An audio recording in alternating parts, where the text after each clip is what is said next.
everyone, it's Nikki. I'm back. I can't actually believe I'm filming right now. This feels so strange. I'm filming in my dad's car because I was just like very stuck in a rut of filming in my bedroom, the same setup, and as much as I love it, it's like I film everything there. I film my Instagram stuff there, my TikTok stuff, my YouTube stuff, and I just wanted the change of scene. So yeah, I'm in my dad's car. I have no idea how this is gonna look when I film it, so hopefully it looks okay. But hi, I'm back. I guess I just don't really know what to say because it's been quite a while now since I last like posted on here. Shocker. I feel like I say that every couple of months I kind of have a break and then I come back and start posting a few videos and then I have a break again.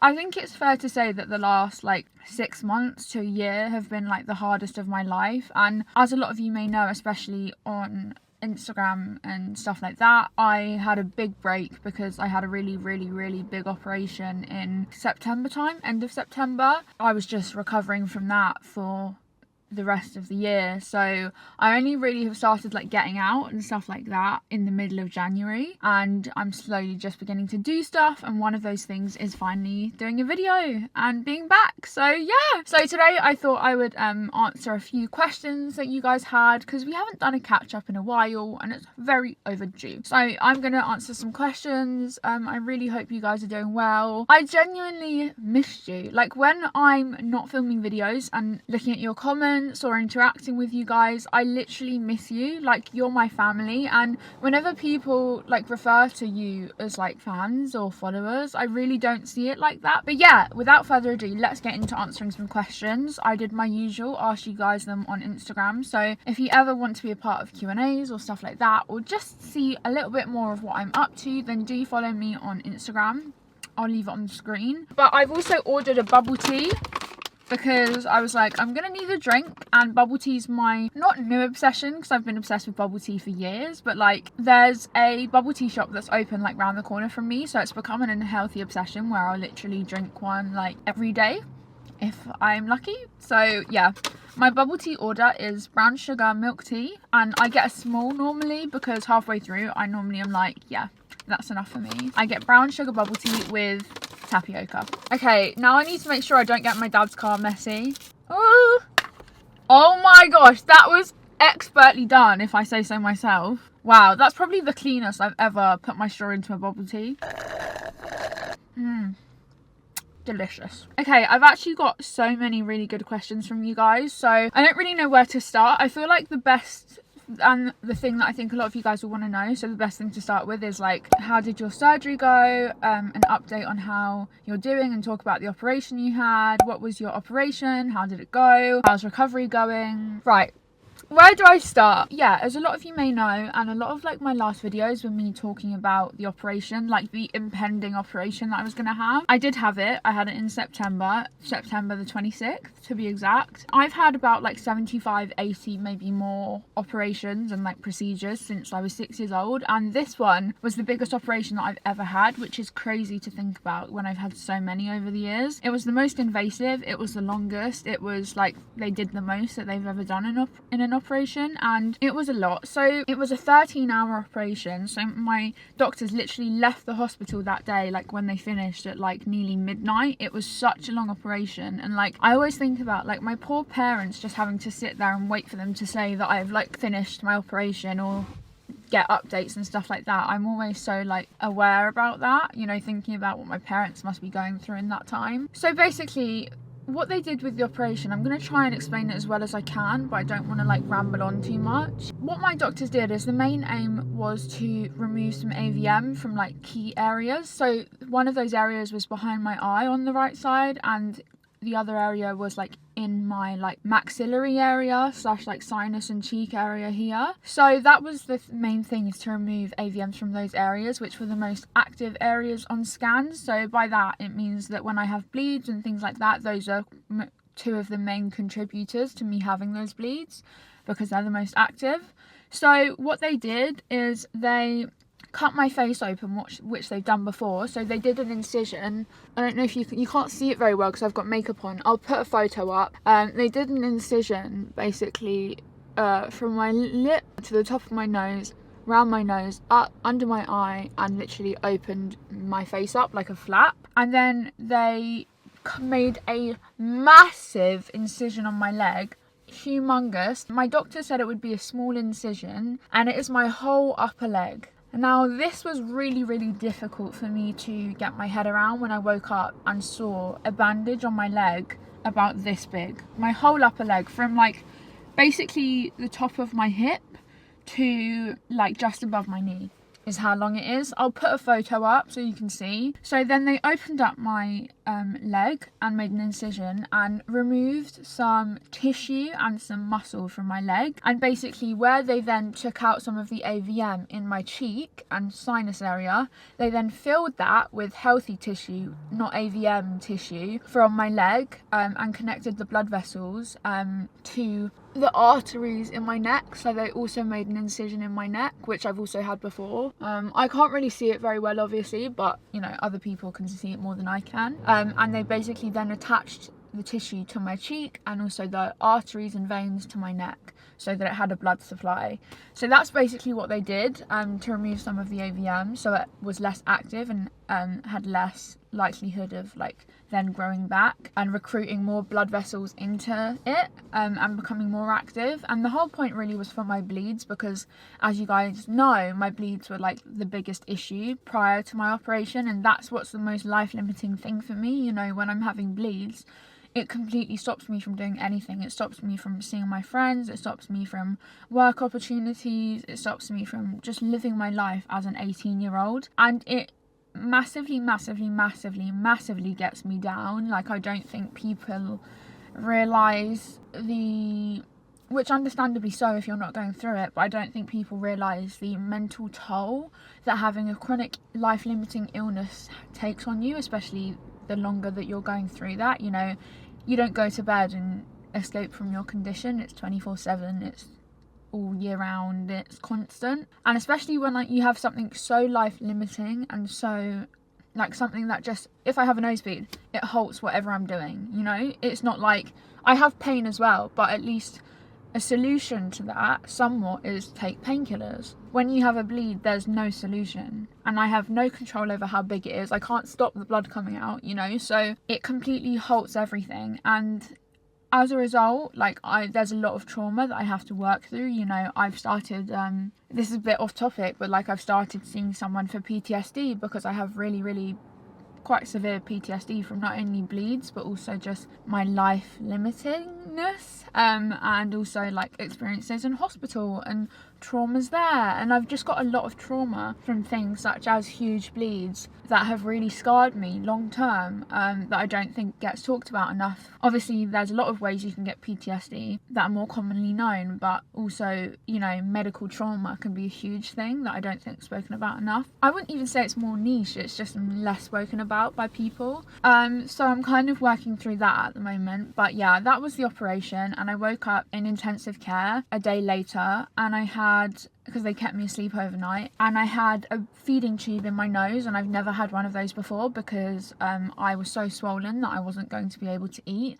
and I had stitches all the way into my mouth, so it's also really uncomfortable to eat and just really difficult. And also when you get a skin flap, which is what they call it, put in to your wherever it may be, for me my cheek, it needs a lot of energy, like calories and things like that, to help it have the best chance of healing and taking and being accepted by your body. So the best thing to do is eat as many calories as you can, and obviously as that wasn't possible for me, the way that I was getting my energy in was through the feeding tube. Basically I had a feeding tube in that was a lot bigger than I really should have had, just because like they gave me an adult one because I'm now 18, but my airways and that whole area in my throat is quite narrow and small, so it meant that I was like gagging on the feeding tube and just like couldn't swallow, and it was so uncomfortable. That whole first week was just like hell, like it was absolute hell. It's such a blur, but I also remember so many things really vividly. It's fair to say it was very traumatizing. I don't know like how much to get into it, and I'm not sure how much of this like I'll put in or cut out or whatever, but yeah, it was a lot for me. And there were some complications with like my leg, like the blood vessels in my leg weren't in the place that they normally should be. So as a result, it meant that my doctors had to completely cut through the muscle in my leg, so basically cut it in half. And as a result, when I woke up, I literally could not walk, because besides the fact that I was knocked out with loads of drugs and painkillers, but when I started getting back on my feet, I couldn't walk because they'd completely cut through my muscle, so it wasn't functioning properly. So it just felt like when I was walking, I was just moving like dead weight, which is what my other leg felt like, just like dead weight. So I had to have really intense physio every day in hospital for the 2 weeks that I was there, like 2 to 3 hours every day. I was on some really heavy duty like IV painkillers that were like making me hallucinate and stuff. It was just, yeah, it was really not good. It's probably the hardest time I've ever had in hospital, and then hardest recovery I've ever had like post-hospital. So I finally left hospital and I had to have a lot of blood transfusions because I lost a lot of blood during the operation, etc. And I was just very weak, so I was just bedbound for weeks after my operation. And I also had to go home with crutches because I couldn't walk properly because of my leg. I wasn't really on my phone very much because as much as I love social media, I was finding it very isolating to like look at social media and see everyone. Like, obviously I'm well aware it's not people's best lives, and as much as we want to believe social media is real life, it's not to quite a large extent. Even though I knew that like it was not reality what I was seeing of other people like doing these fun things or being able to get out and have that freedom, it was still really difficult for me to see. And although I was really happy for people, I was just also really struggling with the fact that like I wasn't able to do a lot of things at that time, and that my recovery was like taking a long time as well. You know, a lot of my incisions and stuff like that weren't healing like I was used to them healing quite well in the past. And I knew it was going to be really difficult operation and recovery, but it was like it exceeded like expectations with how difficult it was. Like, I left home, and although I was in a dark place, I think the thing getting me through was like, once I'm okay and stuff, back on my feet and recovered and stuff like that, I won't be having bleeds, so I'll be able to do what I want to do, and I'll have that freedom that I've been desperate for like ever since I had my condition and I turned 18 and everything like that. And then within like a few weeks of getting home, I had a nosebleed. It was a very small nosebleed, but it just really triggered me because having nosebleeds are like a real like trigger for me with a lot of different things. And having one that soon after my operation, when the whole point and driving factor of the operation was to prevent bleeds, stop bleeds, etc, yada. And with how extensive what they did was, I should not have had a bleed 4 weeks after. And then that really kind of sent me down like a spiral, but I managed to like pick myself up within a couple of days. And then a few days after, I had another nosebleed, and I was like, I can't. I was really struggling with accepting that I was having a nosebleed, and even though they were small, in my head a nosebleed's a nosebleed, and because of past trauma, a nosebleed leads to a bigger nosebleed and a bigger nosebleed, and eventually something that is really bad. It obviously was very traumatic for me, and as a result I was like in the worst place I think I've ever been in my life mentally. I was not talking to anyone. I was not talking to my mom, my dad, Alex and Tasha. When you're so out of control of your body, like, you then begin to almost hate yourself and get frustrated with yourself and your body for basically not being able to just function and like do the one thing that it should do, operate like as it should. The fact that I have zero control over that, and the only people that can change something or make anything better is doctors. And then I had this whole 13-hour operation which put so much extra trauma on top of me. I wasn't being very kind to myself, I wasn't being very nice to myself, and I just had a lot of self-hatred. And I think in a way I still do, because there's just so much frustration and annoyance that like I'm an 18-year-old and my body just cannot function when like I should be in like the best time and health of my life. Like, if you put it into perspective, I'm not. and I've not been since I can remember. So that was basically my operation. How am I doing now? I'm still having nosebleeds. Not much has changed there, and I think it's not much of a AVM issue. It's more I have issues with my nose itself. It's very fragile and it doesn't work normally, because in a previous operation they had to remove a part of my sinus because it had a lot of AVM in it, so they had to remove it. But as a result, it means my nose in general just doesn't work properly, so it can trigger a lot of nosebleeds because it doesn't work properly, like in itself. Whenever I'm doing things and whenever I'm going anywhere, the thing at the forefront of my mind is like, am I gonna have a nosebleed? If I have a nosebleed, where am I gonna exit? Like, where's the nearest exit? Like, basically, as like my therapist put it, like my body is constantly in fight or flight mode. Like, I'm waiting for something to happen, and I'm waiting to be in like a life or death situation, because of all the nosebleeds I've had and how much trauma I have, and like the fact that I have zero control over anything like in my life at all, that like I'm never present in what I'm doing. And as a result, like I've literally got like short-term memory loss because I'm not mentally present in the things that I'm doing, so I don't remember them like post them happening. I feel like I'm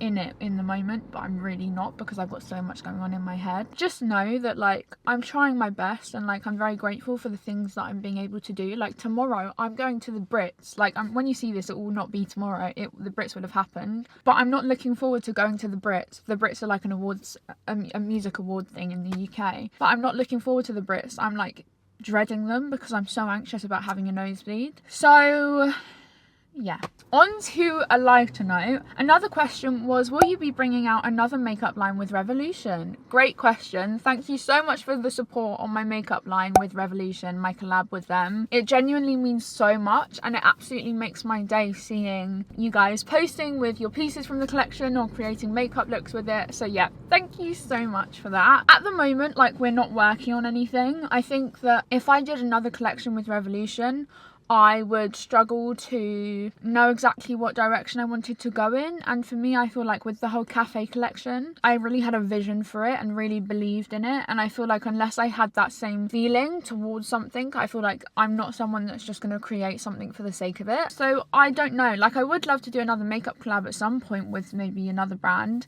And I do have a little bit of an idea of what I'd want that to be. But I think I'm so happy with my cafe collection, and my collab with Revolution that I did, that I kind of want to leave it as its own thing as well. So at the moment, no, but like if another opportunity arose in a few years time and I felt like it was right and I had an idea that I was really desperate to do and I believed in, like the cafe collection where like ideas just flew out of me and I just really had a vision for it, then yeah, maybe. I absolutely loved the whole process of that. I loved seeing how my ideas kind of like were adapted and like how they evolved, how it became like from ideas to like an end product. And I felt the same way about my book as well, like how, you know, it starts off as an idea and then you slowly like evolve it and adapt it and tailor it. I just love things like that where you have like a start and an end and like the whole process in between. I really love working on something. So no, not at the moment, but if the opportunity came up and it felt right, then 100%. Okay, next question. Will you go back to presenting?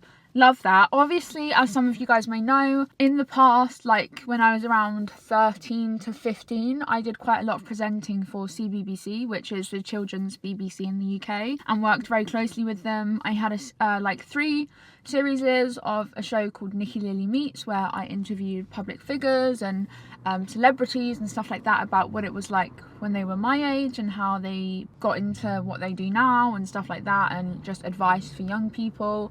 And I absolutely loved it. I feel like aside from other parts in social media, presenting is really where I thrive and what I enjoy. And I feel like since then I've learned so much, and I look back at some of my interviews and I think it was also because there was a real kind of like difference in like every single person I interviewed, because I was 13, I really put them on a pedestal, and obviously like, you know, I looked up to a lot of them, and so as a result I think sometimes I got like overly anxious, and therefore it made me find interviewing a bit more difficult and didn't come as naturally, whereas I feel like now I've grown up a bit, I've matured, I've learnt more, I've taken a break away. I feel like I would be a lot better at presenting now, and I am planning on doing more presenting 100%. I'm planning on working a little bit with like Netflix this year on doing some presenting with them. I actually had a meeting with them before my operation, but there was no point starting to work together because I was going to have an operation like in a month's time. So yeah, we've picked back up that conversation, and definitely keep your eyes out for some stuff with me and Netflix, me doing some presenting for them and things like that. I'm 100% planning to do more TV stuff again, or more like documentarial stuff or investigatory stuff. Like I really miss that, and like that I really want to like dig into something and like be in a project, because I love being a part of something like that. And TV for me is like one of my favourite things, and although I love social media so much in different ways that I love TV and presenting and doing that stuff that I do in a different way than I love social media. So yeah, long story short, 100% just waiting for the right opportunity to come up. What TV shows are you watching at the moment? Oh, I've literally watched everything and anything and whatever there is, like the corners of the internet I've been on to just find something to watch, like in the 4 months that I wasn't doing anything and was in hospital and stuff like that. Like you have no idea. I was literally watching like toy unboxing videos just to find something to watch, like no joke. What have I loved recently? I loved Kaleidoscope on Netflix. It's basically like this really, really cool series. It's like a limited series, and I don't want to give it away, but each episode is named after a colour, and it's about basically a heist, and you can basically watch the series in any order, it doesn't matter, or like things like that. And it's really, really, really cool because you can watch it in so many different orders and you'll spot different things like depending on what order you put it in. And yeah, it's so good, so I'd really recommend Kaleidoscope. What else have I watched recently? White Lotus. Oh my gosh, White Lotus is on HBO, but I just watched it on like, I borrowed my brother's girlfriend's Sky to watch it. White Lotus is incredible, so I really recommend White Lotus. They've done 2 series now and they're based in a hotel.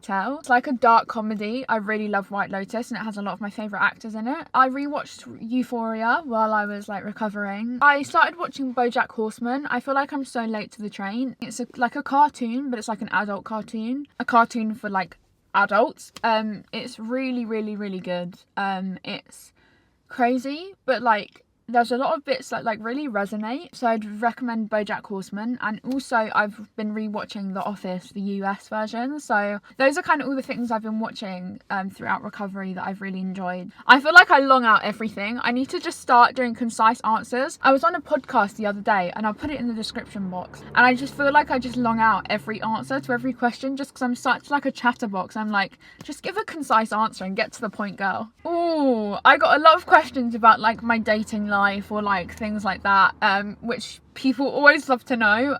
One of the questions was, is the dating scene hard for you during these times with all the social media? That's a really good question. I wouldn't be saying the truth unless I said that I think with me having some followers, you know, I'm not Beyonce, I'm not massive in any sense of the word, but like with having some followers, which I do, and being known by some people, you do, even with friendships, have to question people's intentions when you know you meet them while you have followers. You know, my friends who I've known since like I was kind of growing with my followers and on social media, I don't question their intentions because they were there like before I had the followers and before I was Nikki Lilly. But I think for the people who I'm meeting now I have followers, whether that's like girls at a party who I become friends with or boys that I meet, you do question their intentions just because you kind of have to. Everyone wants a taste of, you know, like having some followers or being known or things like that. And so, especially people like around my age and